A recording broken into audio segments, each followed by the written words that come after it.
শুভ লক্ষণ গণতন্ত্ৰত সদায় চৰকাৰ ৰাইজে বিচৰা নিচিনা হয়। গতিকে আজি যিটো মানে 15 বছৰ যিটো শাসন চলালে আৰু ইণ্টাৰিম 2 বছৰ 17 বছৰ, এই 17 বছৰীয়া যিটো চৰকাৰ, ইয়াত ৰাইজৰ আকাংক্ষা পূৰণ নোহোৱাৰ কাৰণে আজি ৰাইজে পৰিৱৰ্তন বিচাৰিছে। গতিকে এই পৰিৱৰ্তনটো আনিব লাগিব সকলো মিলি পেলাই। শেহতীয়াকৈ মিত্ৰতা মানে আপোনালোকৰ সৈতে হ'ব বুলি ওলাইছিলে, কিন্তু শেহতীয়াকৈ BPF আৰু কিন্তু নাই, মিত্ৰতাৰ কথা আমাৰ লগত চলা নাই। BPFৰ BJPৰ আলোচনাটো চলি আছে আগৰ পৰাই, আৰু আমি যেতিয়া আলোচনা গভৰ্ণমেণ্টৰ লগত চলি আছিলে চুক্তি হোৱাৰ কাৰণে, সেই সময়ত আমাৰো আলোচনা চলি আছিলে, কিন্তু পলিটিক্সটো লৈ পেলাই আজিলৈকে তেনেকুৱা অফিচিয়েলি একো ডিছকাশ্যন হোৱা নাই। গতিকে এই যিটো মিত্ৰতা, সেইটো লৈ পেলাই আমাৰ একো ক'বলগীয়া নাই।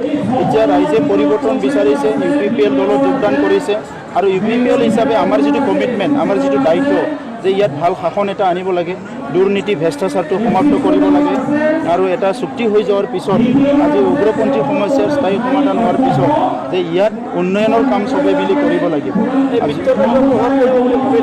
নাই, প্ৰভাৱ মানে প্ৰভাৱ থাকিব, ডাইৰেক্ট ইনডাইৰেক্টলি চব কামৰে এটা প্ৰভাৱ থাকে। গতিকে এই কামৰো কিবা প্ৰভাৱ থাকিব, ডাইৰেক্ট থাকিব পাৰে, ইনডাইৰেক্ট থাকিব পাৰে, ইয়াত লাভো কৰিব পাৰে, লছটো কৰিব পাৰে।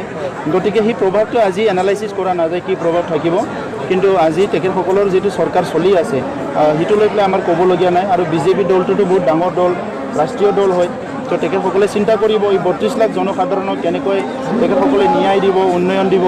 আজি প্ৰধানমন্ত্ৰী মোদী ডাঙৰীয়াই কৈছে সবকে সাথ সবকে বিকাশ, না খাওঁগা না খানে দুংগা, ইয়াততো খায়ে আছে।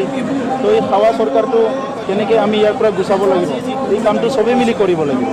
BJPয়ে কিন্তু BPFক আনুজান দিছে নেকি যে দুৰ্নীতিৰ ক্ষেত্ৰত BJPয়ে মানে পৰোক্ষভাৱে হেল্প কৰিছে নেকি BPFক? নাই, সেইটো আমাৰ তাত কোনো তেনেকুৱা কিবা নাই, কিন্তু আজি যিসকলে দায়িত্ব লৈছিলে সংগ্ৰামৰ পৰা আহি ক্ষমতাত আহিছে, সেই সকলো এটা দায়িত্ব আছিলে যে ইয়াত ভাল শাসন দিব লাগে, দৰিদ্ৰ দুখীয়া মানুহৰ কাৰণে, নিবনুৱাসকলৰ কাৰণে কিবা কৰিব লাগে, অঞ্চলৰ উন্নয়নৰ কাৰণে কিবা ভাল কাম কৰিব লাগে, ইয়াত মানে আজি বিভিন্ন আঁচনিবিলাক সফলভাৱে ৰূপায়ণ কৰিব লাগে।